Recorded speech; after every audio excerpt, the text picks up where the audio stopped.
Does anyone truly understand ADHD? What if it's not what you imagined, and you could actually change how you deal with it?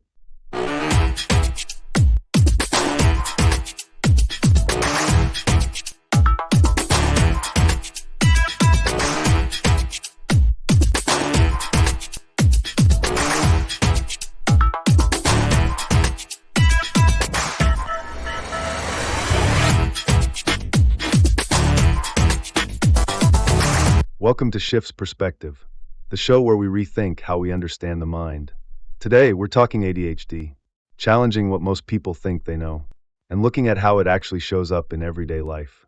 In this episode, we're exploring communication, how we express ourselves, how we listen, and how messages are sent and received, especially when ADHD is part of the picture.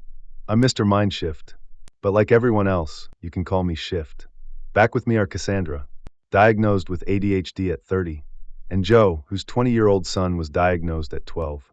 All right, before we dive in, let's make sure we're talking about the same thing. It's about sharing messages and understanding each other. A mutual process, both verbal and nonverbal, where we not only speak, but also feel heard. Communication isn't just words. It's the full back and forth of being understood and tuning in to what others are really saying, sometimes without saying anything at all. Take a look at the screen behind me. I'll break down what this process looks like and why it matters more than you might think. Verbal communication is about the actual words, language, and sounds we use, what we say out loud. Nonverbal communication is everything else, our facial expressions, body language, and tone of voice. It's how we say it. Together, these two make up the core of human connection. They shape our ability to make ourselves understood, being able to put thoughts and emotions into words, so others truly get what we mean. Understand others, catching both the words and the unspoken signals, like tone, body language, or facial expression, to grasp what someone's really trying to say. Take turns in a conversation, knowing when to speak, when to pause, and how to keep the back and forth flowing naturally. Process communication effectively, taking in the full message, both spoken and unspoken, making sense of it internally, so you can respond or act in a way that fits the moment. Before we dive into how communication plays out for people with ADHD, both the challenges and the strengths, I'd like to check in with you, Joe. Based on what you've shared about your son, how do you see his communication style? Are there areas where he really shines, or things that have felt more difficult along the way? Yeah, there's definitely a mix. He's actually great at getting his point across, especially when it's something he cares about. His vocabulary is strong, and he can be really engaging. But when he's in that zone, he tends to take over, talking a lot and not really listening. And then there are times I try to explain something, maybe something less exciting, and he seems like he's listening. But later, it's like he didn't catch any of it. Honestly, it often feels like he just doesn't care about what I have to say. That makes total sense, Joe, and I'm really glad you brought it up, because when we talk about communication and ADHD, there's often a strong expressive ability.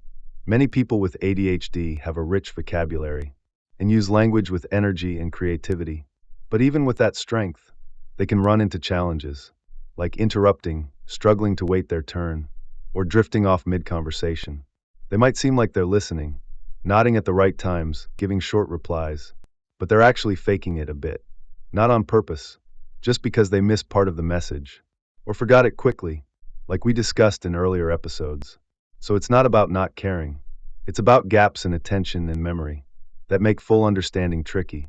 Now, Cassandra, I'm curious to hear your take. Does any of this sound familiar from your own life? I've struggled with a lot of that in the past. Interrupting, zoning out, and honestly just not tracking the conversation. I'm way more aware of it now, and I try really hard to hold back, especially if I can sense the other person getting annoyed. But it's still tough. If a conversation doesn't interest me, like a friend talking in detail about something I find boring, my mind just checks out, and then I'm stuck pretending to listen, hoping I don't get asked a follow-up question. That's such a real and honest reflection, Cassandra, and I really appreciate how much self-awareness you bring to it. What you're describing is something I hear often. The effort it takes to stay present, and the pressure of having to mask or perform listening.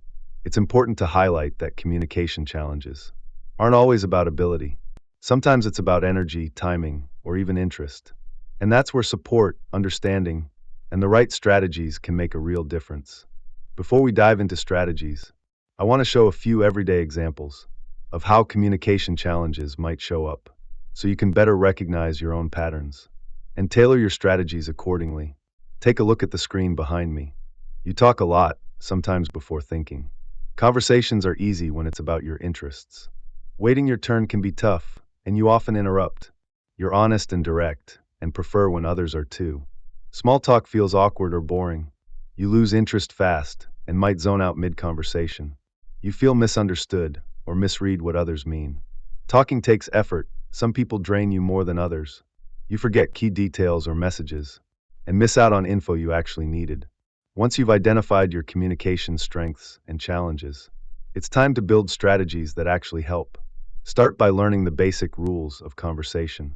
Practice pausing, thinking before you speak or react.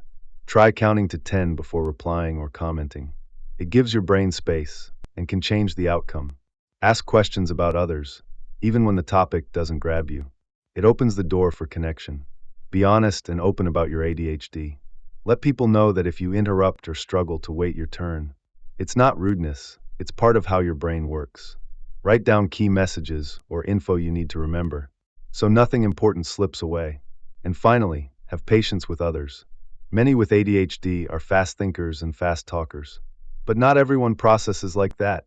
Leave room for those who need more time. Their voice matters just as much. Some of these strategies might sound simple, but they take practice. I'm curious, Cassandra, do any of these feel relevant to you? Something you've tried, or something you think might help? I've spent so much energy just trying not to interrupt, biting my tongue, counting to 10, literally sitting on my hands.